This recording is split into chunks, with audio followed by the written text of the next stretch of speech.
For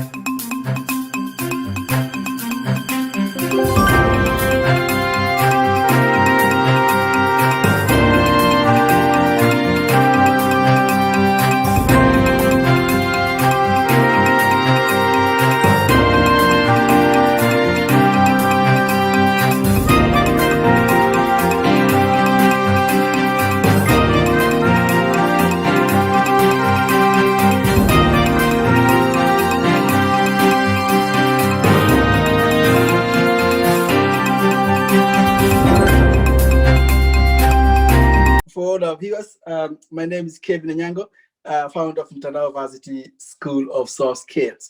The platform talks about those behaviors or characteristics that employers are looking for or attract opportunities. But today I'm not alone. Today I am with one and only Nik. Welcome to the show, mate. I get to see you here. Hello, thank you for having me. It's it's exciting. I think it's brilliant the work that you're doing. So happy to come and have a chat with some of you, your audience today. Great. I think I'll go straight to the point. So you run Teach a Man to Fish. Yeah. So why that name? So I guess it comes from the old Chinese saying that if you give a man a fish, he'll eat for a day. But if you teach a man to fish, he'll eat for a lifetime. So it's really about giving people the skills to help themselves, which is absolutely what you're talking about as well. And obviously, it's not just teaching men anything. This is men, women. Everybody needs to learn how to have the skills to support themselves and their family and succeed in life. And I mean, I don't have to dwell on the Teach a Man to Fish organization, but so what exactly do you guys do? So is it about teaching like hard skills, for example, qualifications, carpentry, farming, or what exactly do you guys teach, if you don't mind me asking that? No, absolutely. So we're really focused on entrepreneurship and soft skills, because we think that these are the things that open up a world of possibilities. So you can get training somewhere on being a carpenter, and yet you can find there's still no job for you at the end of that. But if you know how to produce things for the market, you know how to run a business, you'll never be poor. Oh, so you understand about the soft skills. I mean, this is exactly what you do. Yeah, absolutely. So I think over the years, our understanding of soft skills has developed quite a lot. At the start, we were, we thought it was good enough that we didn't talk so much about the particular skills, but it was clear that through the process which we help schools with and young people with, of planning and establishing a business, you would practice these skills and you would get them anyway. But now we're very clear in particular about certain skills we think are particularly important. So around problem solving, around communication, around leadership, and around teamwork. There are lots more soft skills than those, but those are the ones we hear about time and again from employers, that employers want. And also the same skills that whatever you're doing, whether you're starting your own business or whether you're running a social project, you need these skills to succeed in life. So we now help young people to understand their level in these skills and to work towards having a higher level. And is there a difference, or not, but is there a particular age that we should start pumping soft skills to people, or it doesn't matter? The reason I'm asking this, Nik, is because, for instance, right now in Kenya, there are lots of problems with high schools, like, the schools that have been banned, allegedly by students. There's a lot of discomfort in mostly boarding schools. Yeah. Do you think this kind of stuff would actually help? Yeah, I think so. I mean, these are complex problems, but I think fundamentally it's never too young to start. The younger you start, the better you'll be. We don't wait till people are 16 to start teaching them maths, because we know that maths is a useful skill for life. Why would we wait till people are 16 to start teaching them these kinds of soft skills? And the reality is, so for instance, we have a big operation in Uganda.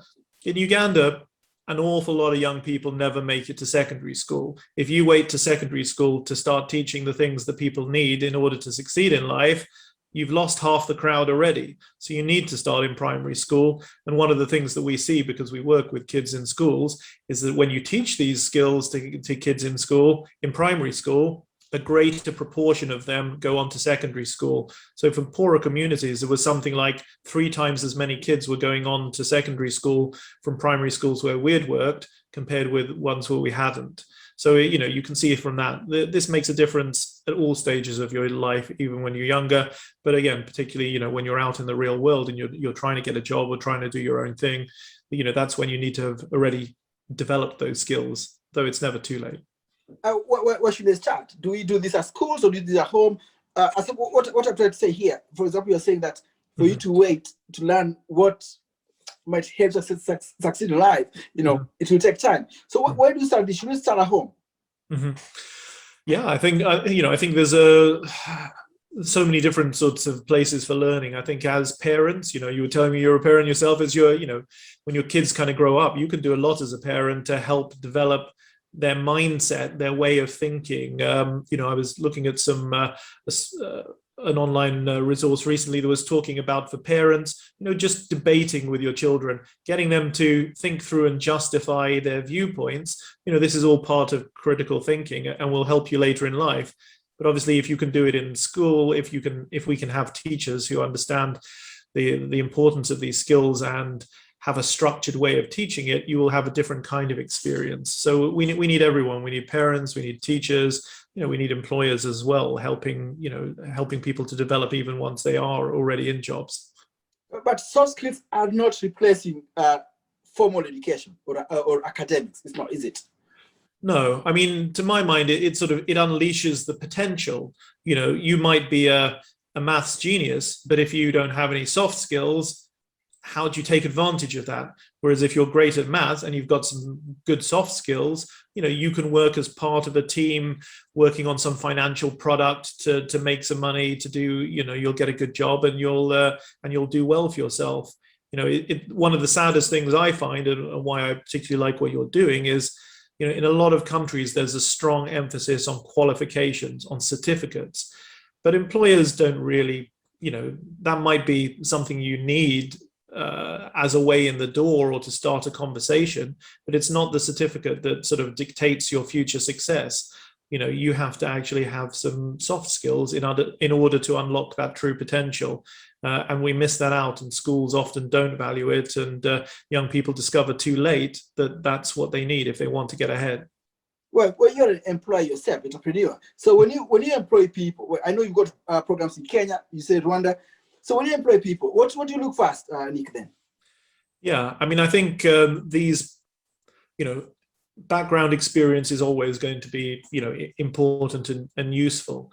But really, attitude and some of these soft skills are absolutely key. And, I have, as an employer, one of the challenges is actually trying to have an interview process that allows you to understand these things, because people can say anything on their CVs, and you can, yes.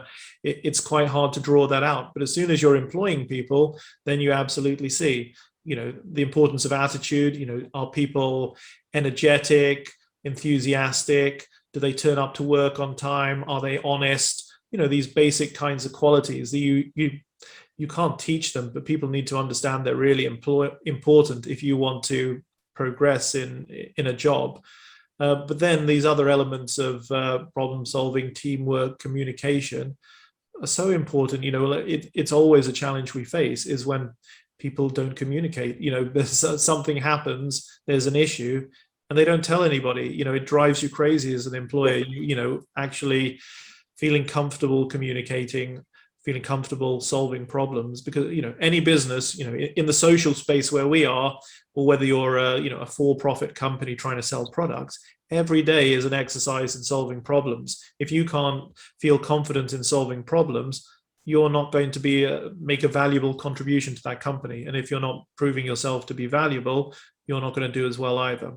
Well, you mentioned attitude. I'm going to ask you this: Can you train, or can you teach someone to have a positive attitude? That's a very interesting question. I mean, I'm not. I think there are certain things that you can practice. Behaviors you can practice, and if you get used to doing them, then they will come more naturally. Say taking smiling, for instance. If you're going to work in a hotel and you're greeting guests, if you force people to, you stress the importance of smiling and you force people to practice it, then it will come naturally to people.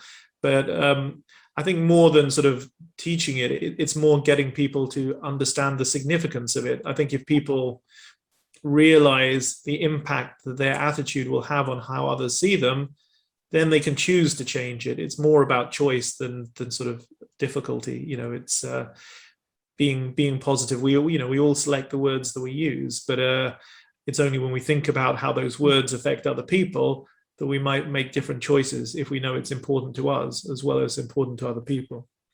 Oh, I like that. And for those that have just joined us, this is University School of Soft Skills, and I'm talking to Nik, who runs Teach a Man How to Fish, and he's based in the UK.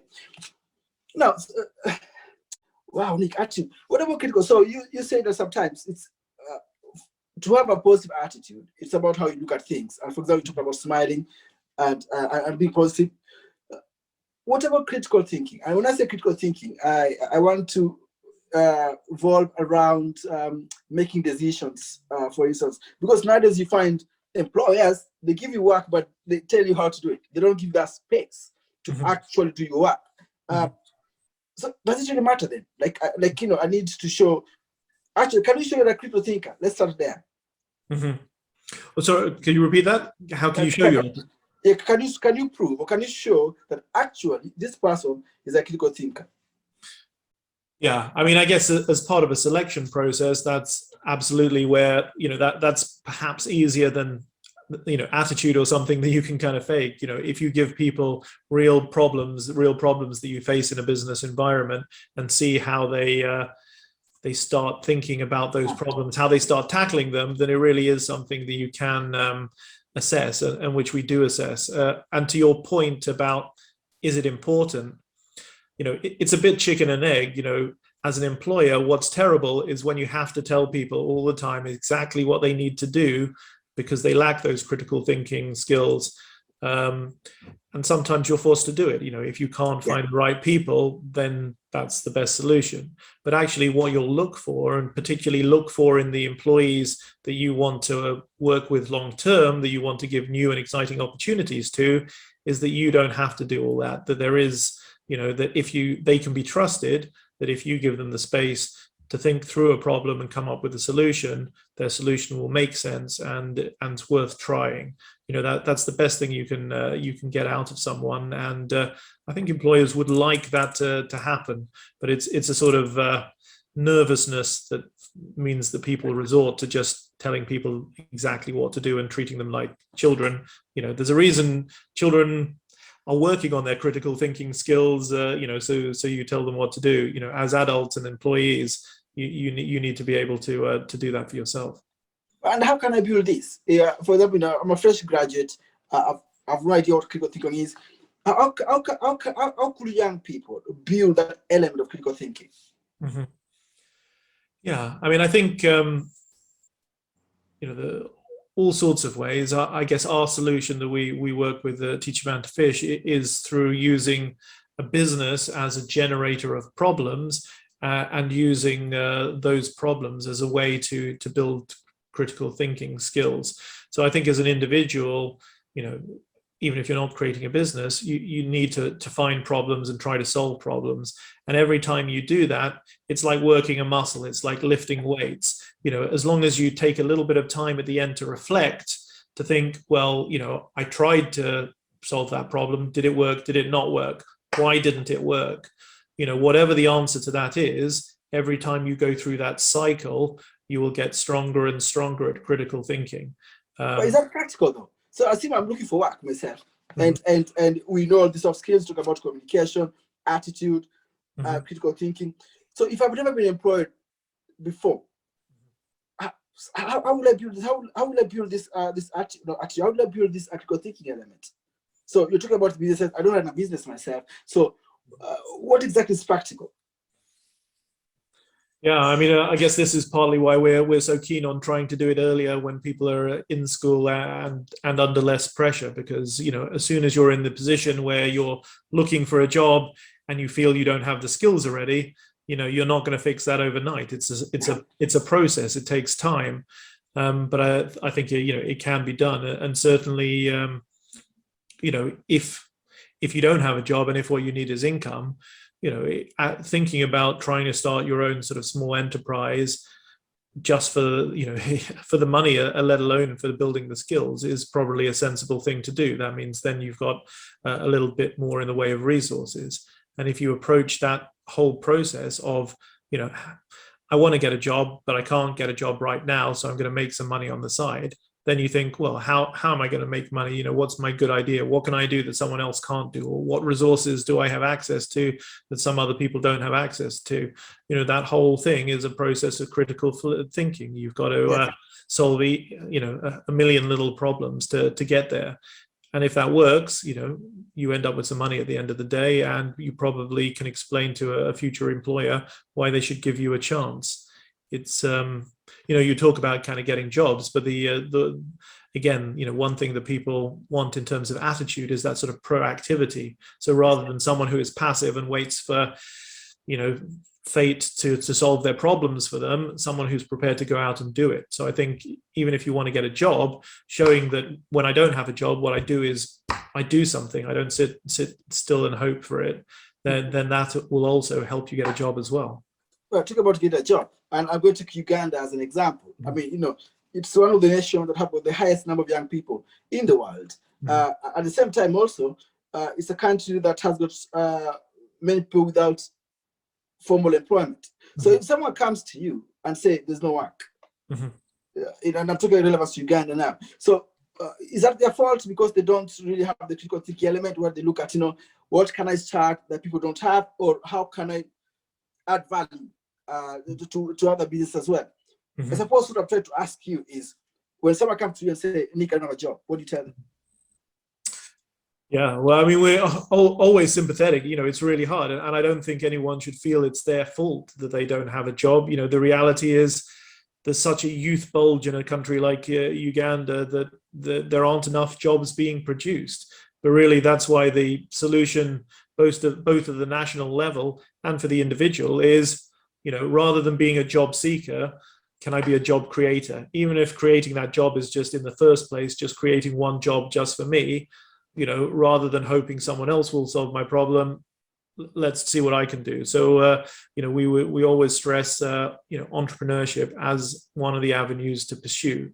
It's quite possible, we see a lot of young people, they're ambitious, they have a variety of needs, and they will run a small business themselves. They will also get a part-time job or a job for however long they can get it, and they'll be studying on the side, because studying more will help you have a higher starting point, but only if you have soft skills and this kind of experience that will allow you to get jobs. So I would always suggest to a young person, if you're really stuck, start working on creating a business alongside continuing to keep your eyes open for opportunities. If a job opportunity comes, great. If it doesn't come, then you're not sitting still doing nothing, and you will have some income if you do it well. Right. So the advice is, nobody should just sit at home waiting for that job to come. They should come out themselves and create something for themselves if they can, or continue networking, isn't it? Absolutely. Yeah, that's the number one thing. Don't just sit still and wait for it to come to you. Be enthusiastic, passionate, go make things happen, and then good things happen to people who try hard.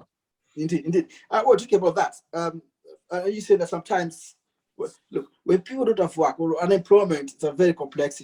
There's a lot of complex issues related to unemployment. It's not just the government, also individuals are saying, but also this element where people are saying that we are having middle managers that do not know how to create opportunities for people.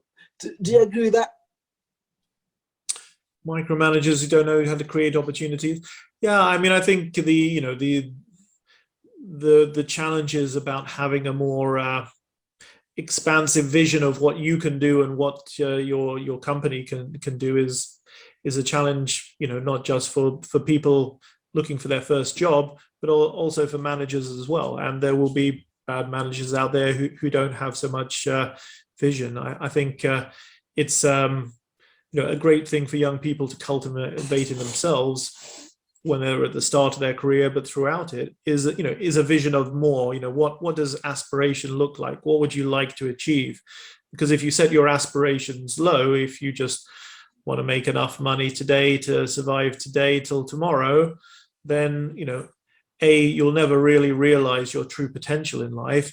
But also it leaves you vulnerable because you can't control everything, and some days will be better and some days will be worse. So the days that are worse, you won't have anything to eat. So it's worth being ambitious, and we need managers to be ambitious too. And it as I was saying before, if we try and get ourselves into a mindset of being job creators rather than job seekers, then for all the people who are finding it harder, you can be part of their process of finding opportunities.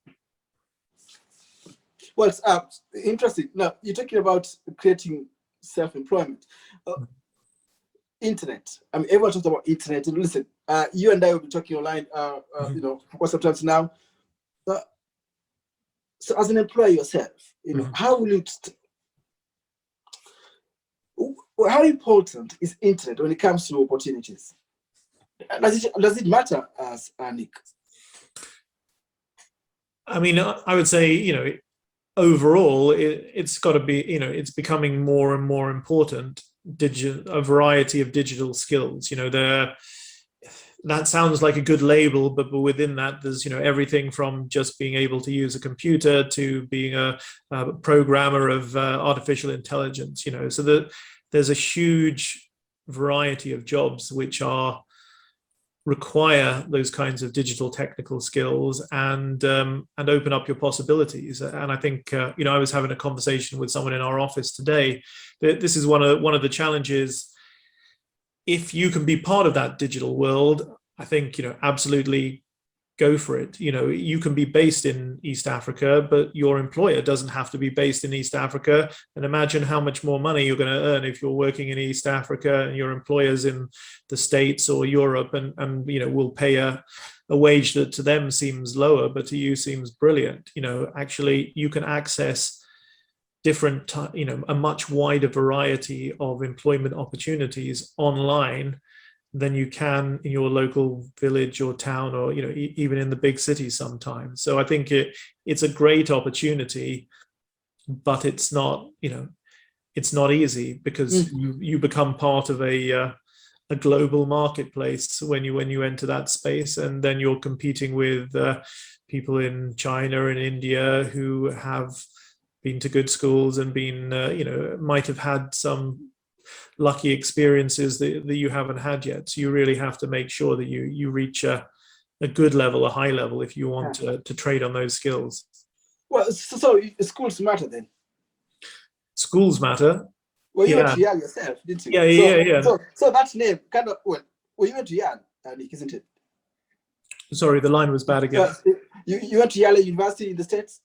So that was one of the places I took a short course. Yeah, I mean, I know your program is quite good in terms of education. So what I'm trying to ask is, so the name of a school also matter in terms of opportunities. Mm-hmm.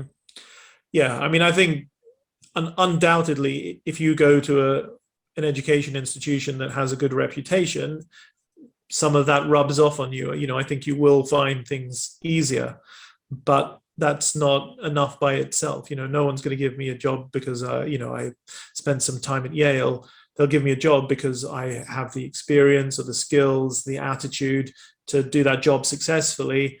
The fact that I've been to a university that they have heard of or that is well thought of, will push me slightly further up the queue, but it by itself, it's not enough. So you need a combination of all these things. You need the best education you can get, but you need a good attitude and you need the skills as well. I think for people who haven't, some people manage to succeed very well despite not having had a formal education, and you definitely can do that, but your chances are just that much harder.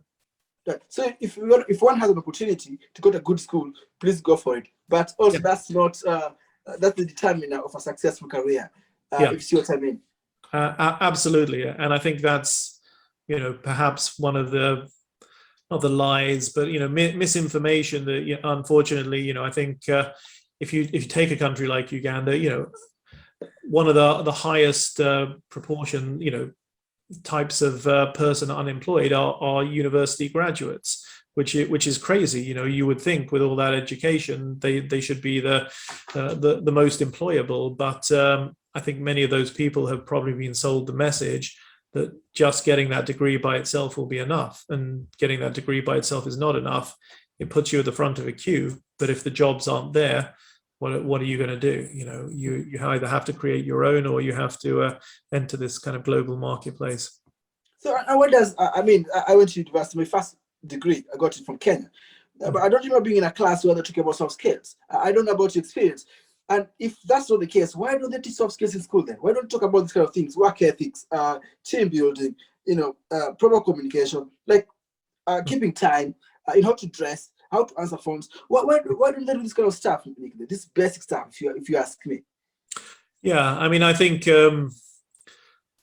sort of the education systems are just incredibly slow moving and incredibly conservative, and I think for a chunk of the world, probably part of the problem with education comes down to sort of some of the British folk who once upon a time sort of set up some expectations about what a school is. We're discovering in the UK for ourselves that actually an old-fashioned idea of what a school is not good enough in the modern world. But unfortunately, the model that was established here earlier than in some other countries isn't being critically examined. It should be examined. I think part of the problem is parents are also quite conservative. So parents or may not have an idea about what a good education looks like anyway. So they let schools they don't put schools under the pressure they should be under, or education departments under the pressure they should be under to teach soft skills. And then sometimes I think I'm sure it's a phenomenon around the world. When people get high up in the Ministry of Education, those people are always very well educated. So their assumption is, I'm the Minister of Education and I have got lots of degrees and things, and that must be what has led to my success. But actually, what you don't see is all the people who have great degrees who don't succeed because they don't have soft skills to support that. So I think it's going to take all of us raising our voices. It's got to come from local people in the countries wherever you are, to demand from your governments and your education systems that this is included. It's but it is a problem virtually everywhere, and very few countries are doing this well. Interesting. Just last question for me, Nik. So we want to talk about the role of internet. You're talking about the technical side of it, how to code or how to program. But I want to talk about internet as a source or as a means of getting employment or being discovered. But at the same time, internet comes with sort of challenges, trolling, for example, or racial abuse, whatever it is, really. Do you guys talk about this in your programs and at the Teacher Man How to Fish?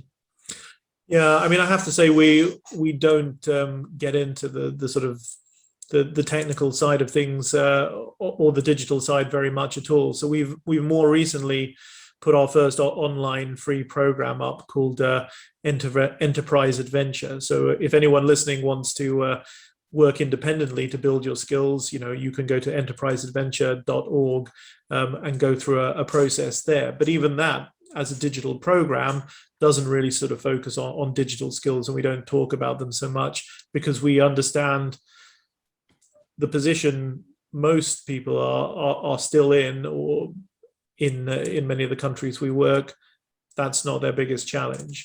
So actually, if you're at the point where you're asking these very sensible questions, you're probably in the sort of the top 10-20% of the country anyway, and we're really trying to make sure our work's as applicable to everyone. But it is a real concern, internet safety. So many issues get thrown up. But I think you just have to be careful in the digital world, and there are courses and things online that will explain to you how to avoid some of those risks. Right. So what will you tell the listeners, people that are listening to us right now, and are writing online or trying to reach people like you online, but at the same time, the kind of experience, the nasty side of the internet, which is abuse, trolling. What do you tell them? Yeah, I think the internet is But still. you do agree, right? Like, you do agree that there's we find lots of abuse online, isn't it? Yeah, absolutely. For some reason, people feel they can behave differently online to how they would behave in the real world. I guess what I would say is, in the first instance, don't be part of that. Don't add to the problem. There's also sort of a bit of internet wisdom, which is don't feed the trolls. Trolls and the haters who are out there. It's only interesting to them, like bullies in the real world, if you rise to it. If you ignore them, eventually they go away. Or your challenge is to not let them have any power over you. As soon as you engage, you give them power that they don't justify. So I would generally avoid feeding the trolls. Right. Just ignore or block them, as some people would always say. Yeah, block them. Participate with the people who are having positive conversations and ignore the ones who aren't. And Nick, how's the COVID situation affected your work, mostly in Eastern Africa? Yeah, I mean, it's had a huge impact. It's say in Uganda, schools have been closed virtually 2 years. I mean, it's horrendous. I think if you could definitely question whether that was an overreaction, but it is what it is. So we've tried to find ways around it. So we've created, for instance, these digital programs, which are good for people who have access to the internet and devices, which is only a small proportion. We've also done print materials, which we've shared with young people, so lots of workbooks. And finally, we've tried to create sort of business clubs where schools couldn't be open and running as normal, but it was fine in many districts to have small numbers of young people gather in COVID safe ways to take part in a program. So we continued some of our business planning, business implementation programs that way at schools, but not within the school during the COVID times. But it's been hard, and we've heard so many horrible stories of kids who will never be returning to education, and we understand the economic impact on families of not being able to work. So the need is now more than ever for people to be more self-reliant, to have to build those skills, to use those skills to get out of the mess which we now find ourselves in. Is it important to have a mentor, Nick, or that's just a waste of time? To have a mentor? I think if you can find the right person, it can be very helpful. It does seem like it's become a little bit fashionable to sort of try and have a mentor. I think a mentor for the sake of it, doesn't achieve anything. But if you can find someone who you can have a strong relationship with, a relationship of trust, and a person who has achieved some of the things for themselves that you would like to achieve for yourself, then that's brilliant. I think most of us at some point in our career have had someone we worked with who inspired us, who helped us along. The earlier in your career you can do that, the better. So yeah, try and find a mentor, but it's definitely not always easy. So but you got to try. Right, interesting. Well, Nick, listen, I cannot thank you enough for coming to the show. I need a very short notice, but here you are. For those that have been watching us, this is University, a school of soft skills, and I was talking to Nick based in London. You're in London, right? Yeah. North London. Right, and yes, I won't say anything much about that. Where Arsenal is. You knew that was coming. Yeah, we're near the Arsenal, so I know there's lots of Arsenal fans across East Africa.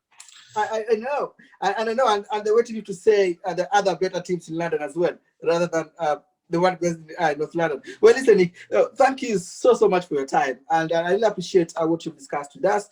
And for our viewers, thank you for always being here. I'm Kevin Anyango.